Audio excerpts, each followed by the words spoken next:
Bonjour à tous. Ce mardi 24 mai 2016 à Bruxelles, en présence de hauts cadres de l'UDPS, M. Étienne Tshisekedi, président de l'Union pour la démocratie et le progrès social, UDPS en sigle, a reçu tour à tour dans son cabinet de travail M. Luis Ayala, secrétaire général de l'Internationale socialiste, dont l'UDPS est membre, ainsi que le professeur Baudouin Boissaboutoumou, coordonnateur du G14, regroupement politique partenaire de l'UDPS. Avec le professeur Boissaboutoumou du G14, le président Étienne Tshisekedi a eu un échange très édifiant et constructif sur le dialogue politique, dont les tractations en cours et sur l'ensemble des paramètres qui entourent le processus électoral en cours. Par contre, l'échange avec M.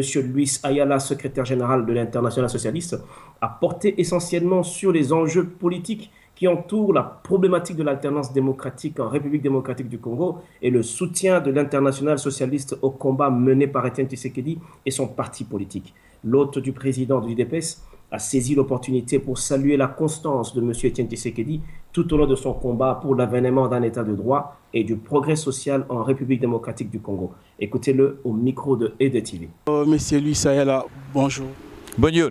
Vous êtes le secrétaire général de l'Internationale socialiste. Vous venez d'être reçu par le président Étienne Tshisekedi. Nous pouvons savoir quel était l'objet de votre visite? D'abord, je venu saluer le président. Lui est le leader et un symbole de notre mouvement aussi dans le Congo, en Afrique. C'est un parti avec une histoire de lutte. Aujourd'hui, le Congo même a un choix d'avenir et nous sommes très encouragés que la UDPS et le président Tshisekedi, c'est un symbole de cet espoir des Congolais. C'est un camarade dans la bataille pour la démocratie, pour les droits, pour les libertés.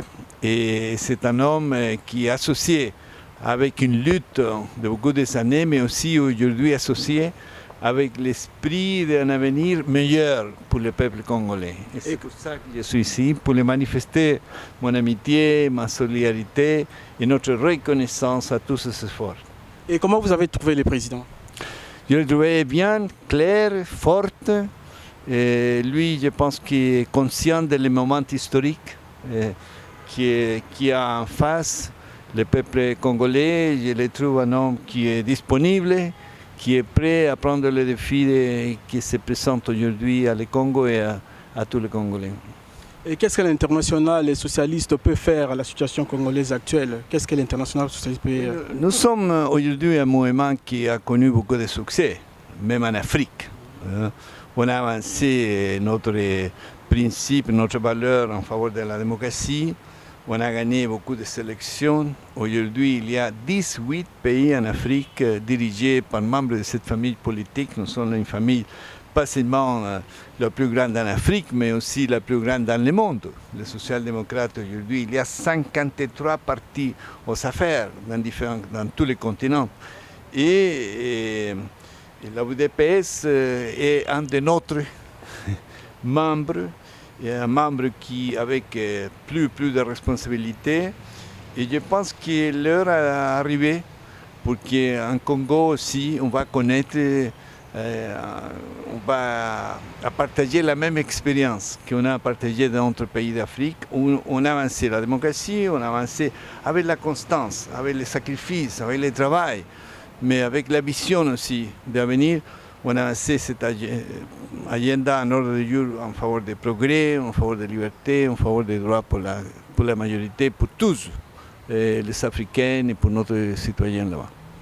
En 2011, le peuple congolais en général et l'UDPS, les membres de l'UDPS se sont sentis un peu abandonnés par rapport à l'Internationale socialiste.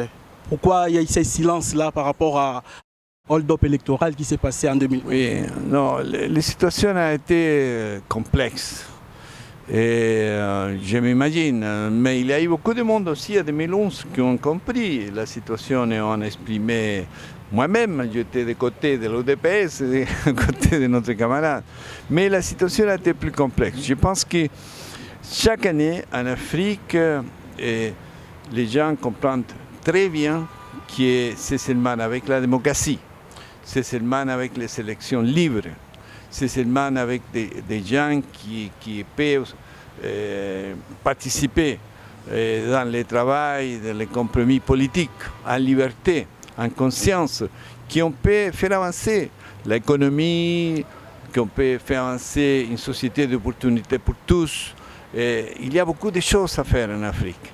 Et notre valeur, notre principe, notre plateforme nous permettre de gagner de nouveaux espaces partout, en Afrique comme en Amérique latine, mon propre continent.